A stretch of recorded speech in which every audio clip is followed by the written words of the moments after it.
다시 생각해보는 임진왜란 그 네 번째 시간입니다. 조정은 크게 술렁였습니다.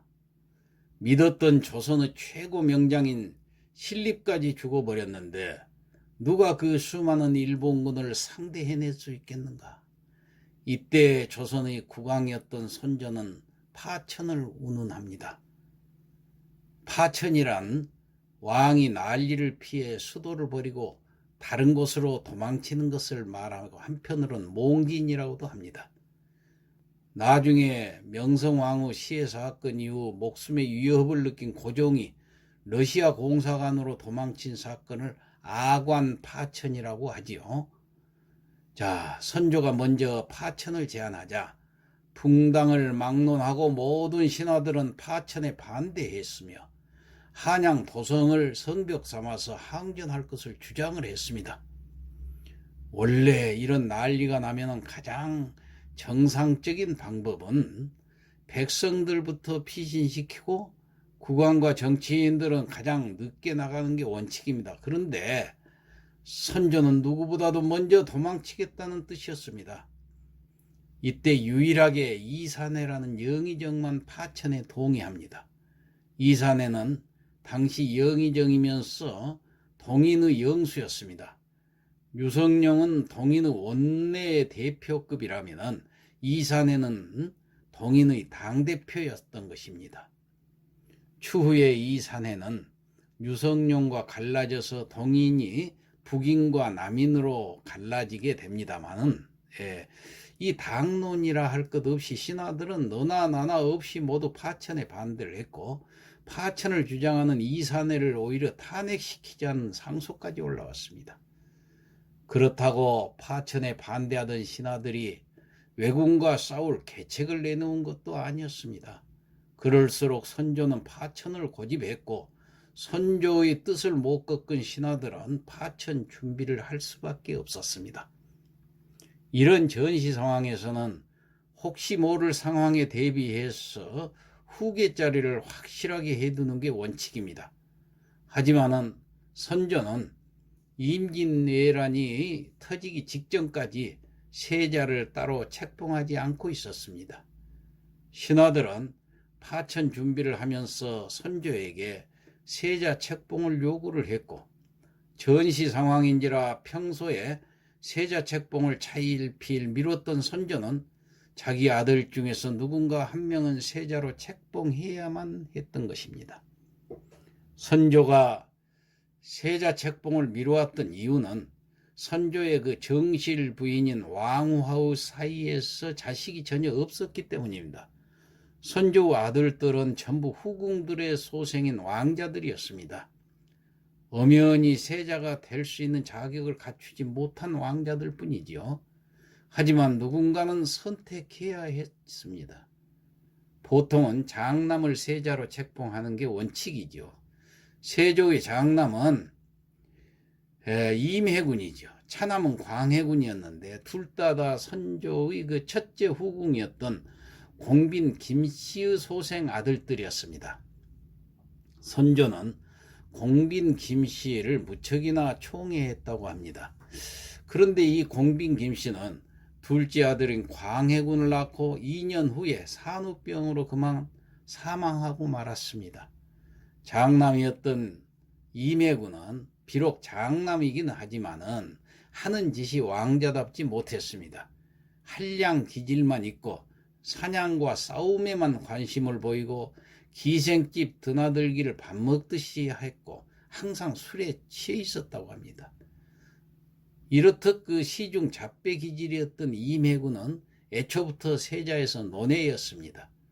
차남 광해군은 어릴 때부터 총명하고 똑똑하고 심지어 또 효심도 지극해서 신하들 중에서 광해군을 칭찬하지 않는 사람이 없었습니다.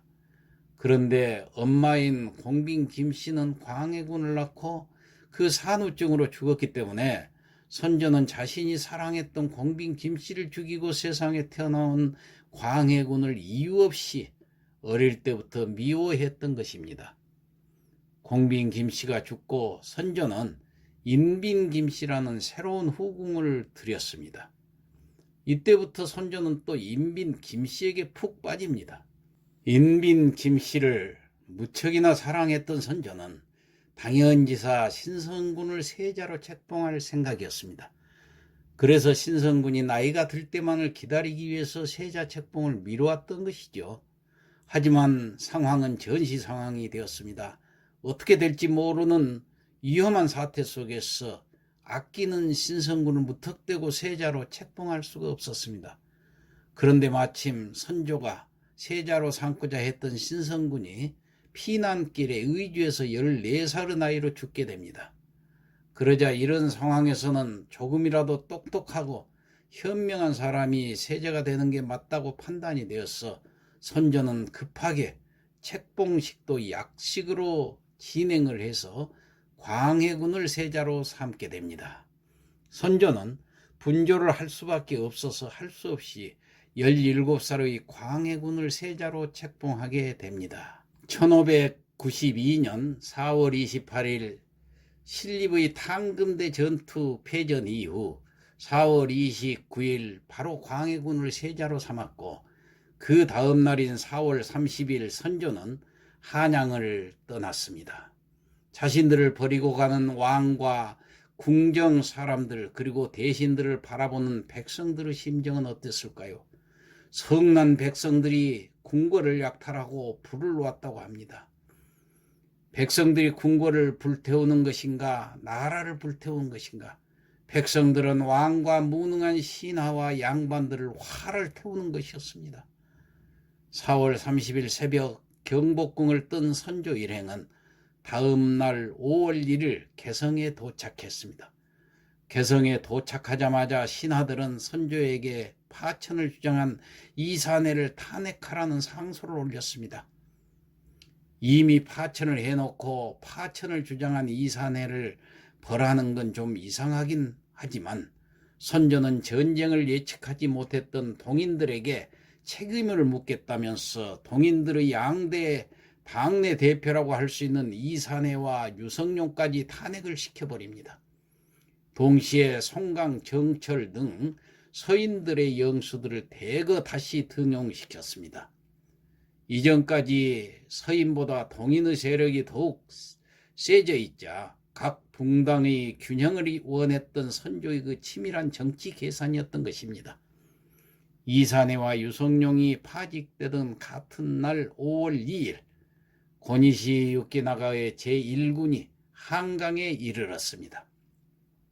선조는 파천을 가면서 도원수 김명원을 한강 방어 총사령관으로 임명했습니다. 하지만 김명원은 고니시의 군대를 보자마자 바로 도망쳐버렸습니다. 총사령관이 도망하자 한강 방어군은 와해되었고, 김명원의 부장이었던 신각은 할 수 없이 소수의 병력을 데리고 양주 방면으로 후퇴했습니다. 신각은 전열을 재정비해서 양주 해유령에서 매복하다가 일본군 수십 명을 베어 죽였습니다. 이야말로 왜적이 우리나라에 침략한 후 처음으로 승리한 싸움이었으므로 백성들이 감격해서 모두 나와서 환호했던 것입니다. 한편 파주 지역으로 도망을 간 도원수 김명원은 자신의 도망에 명분이 필요했고, 또 선조에게 보고를 할 때 부장이었던 신각이 명령을 듣지 않아서 제대로 싸워보지도 못하고 도망을 쳤다는 거짓 보고를 올렸습니다. 이 보고를 곧이곧대로 믿은 신하들과 선조는 신각의 목을 베라는 명령을 내렸습니다. 신각의 목을 베라는 서신을 신각에게 보내자마자 마침 신각의 승전 보고가 올라왔습니다. 조정은 당황을 해서 다시 신각을 살리라는 또 서신을 보냈지만은 선정관이 너무 늦게 도착해버려서 신각은 이미 처형된 이후였습니다. 이렇게 임진왜란 발발 후 첫 승리를 거둔 장수의 운명은 억울하고 어이없게 끝났습니다. 신각은 비록 무인이었지만 아주 청렴하고 신중한 인물이었습니다. 예전에 연안 부사로 있을 때 성을 쌓고 해자를 판 후에 무기도 충분히 비축해 놓았던 것입니다. 그래서 후임인 이정함이 연안성을 굳게 지키게 되자 사람들은 이거야말로 신각의 공이라고 입을 모았던 것입니다. 그런 인물을 아무 죄도 없이 죽인 것입니다.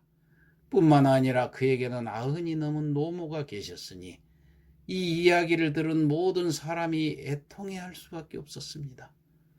임진왜란 때 많은 무고한 백성들이 억울하게 죽어갔지만 공을 세우고도 억울하게 죽은 장수 이 신각보다 더 억울한 죽음이 어디 있었겠습니까? 이게 나라입니까? 자, 다음 시간에 계속하겠습니다.